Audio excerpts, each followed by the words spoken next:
अच्छी सेहत किसी नेमत से कम नहीं और अपनी सेहत की हिफाजत करना हमारा फ़र्ज़ है। पहले ज़माने में लोग 100 साल से भी ज़ायद लंबी उम्र जिया करते थे, लेकिन जैसे जैसे वक्त गुज़रता जा रहा है हमारी शरह हयात कम होती जा रही है। 50 साल तक मुख्तलिफ बीमारियों का शिकार हो चुके होते हैं और इसके बाद की लाइफ बोनस काउंट होती है। आज हमारी सेहत से जुड़े इम्पॉर्टेंट इश्यूज़ को डिस्कस करने के लिए नेशनल इंस्टीट्यूट ऑफ हेल्थ और द फ्लेमिंग फंड के इश्तराक से national integrated stewardship programme in health care settings का इनकाद किया गया है। पाकिस्तान भर से मुख्तलिफ शहरों से यहाँ पर हेल्थ एक्सपर्ट्स आए हैं और यहाँ पर हमारी हेल्थ से रिलेटेड डिफरेंट टॉपिक्स पे बातचीत कर रहे हैं। सबसे अहम बातचीत जो हो रही है उसमें एंटी माइक्रोबियल रेजिस्टेंस के ऊपर बात की जा रही है। तो आइए आपको लिए चलते हैं।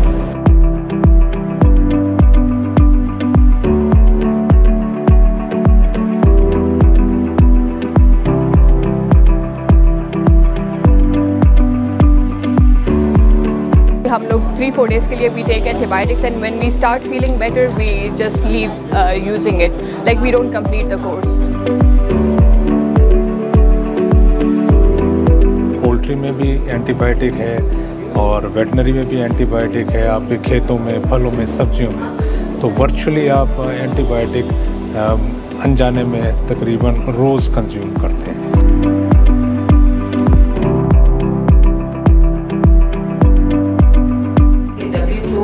laid the foundation of this national action plan after the gap in 2017.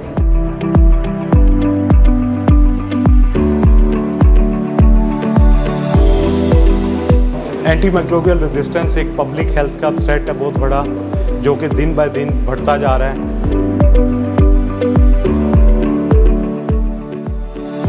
Basically awareness है एंटी माइक्रोबियल रेजिस्टेंस, जो कि न सिर्फ दुनिया में बल्कि पाकिस्तान का एक बहुत बड़ा मसला बन चुका है। और अपने तौर पे अगर हम ढूंढना चाहें तो शायद ही कोई घर हमें मिलेगा कि जिसके बच्चे ने एंटीबायोटिक जो 5 साल की उम्र तक पहुंच गया और एंटीबायोटिक ना खाई हो।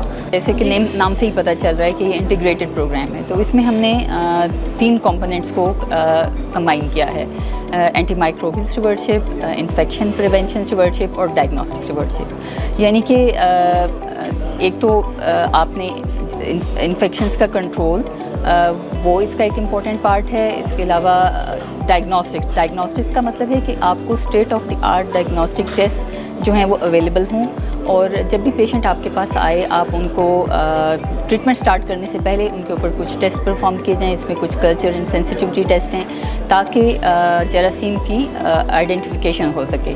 पेशेंट्स का बहुत बड़ा रोल है इसमें।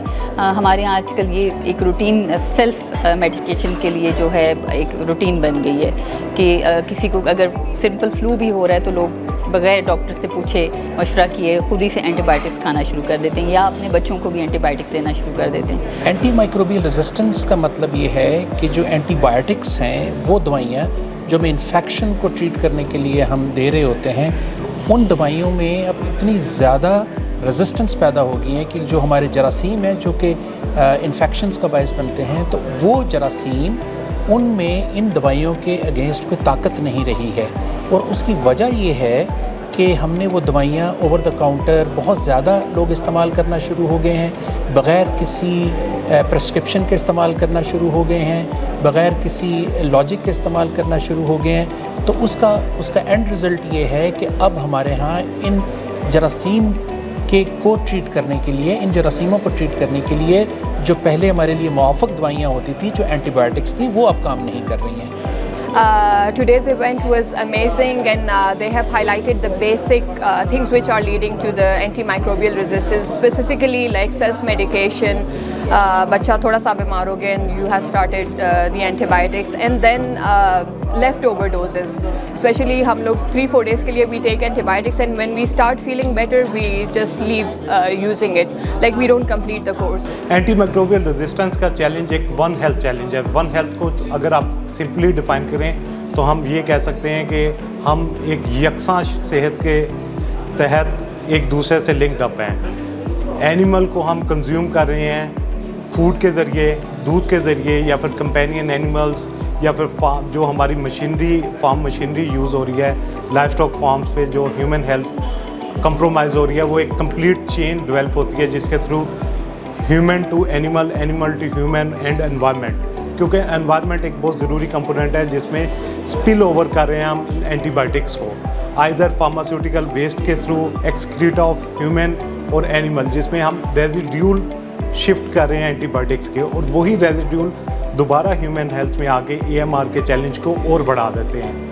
This is one of the burning challenge in the world और इस वक्त की टॉप 10 चैलेंजेस के अंदर आता है। और इसके साथ जब हम देखते हैं तो climate change is also burning issue. Pakistan almost 8 number पे है रैंकिंग में क्लाइमेट वल्नरेबिलिटी में, और जो कि एट रिस्क है to the consequences of the climate change.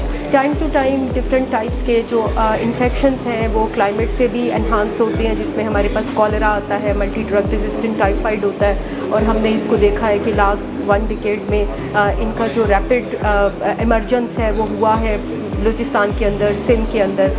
तो ये जो रैपिड यूज़ ऑफ एंटीबायोटिक्स हैं, it is also enhancing the anti microbial resistance, जिसमें हमारी जो मेन व्हीकल्स हैं इसमें इन्वायरमेंट है, फूड है, एग्रीकल्चर है, और इसी तरह से फूड इंडस्ट्रीज़ हैं, डिफरेंट इंडस्ट्रीज़ हैं। I would urge here on the waste water, क्योंकि वेस्ट वाटर स्पेसिफिकली वो इंडस्ट्रीज़ जो कि एंटीबायोटिक्स प्रोड्यूस करी हैं, डिफरेंट किस्म की मेडिकेशन प्रोड्यूस करी हैं, हॉस्पिटल वेस्ट है, waste water is a carrier of the different types of the antibiotic resistant bacteria and antibiotic resistant jeans.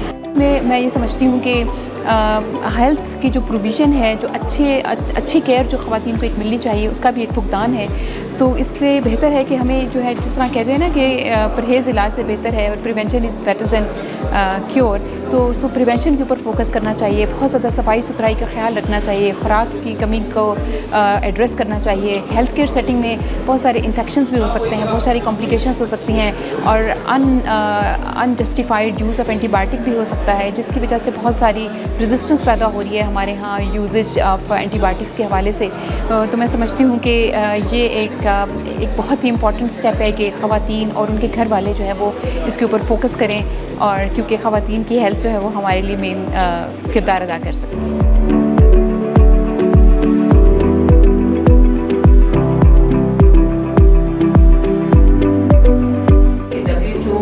Laid the foundation of this national action plan after the gap in 2017. बहुत important मेरे ख्याल में area है जिसमें हमारी अपनी knowledge नहीं थी, कि बहुत सारे मैं चाहता था कि कभी अपॉर्चुनिटी मिले हम AMR के सेशंस अटेंड करें जाके, अभी भी पता चले कि इसके कंटेक्स्ट में क्या क्या चीज़ें हैं। तो हमारा अपना विजन थोड़ा ब्रॉडन हो गया है।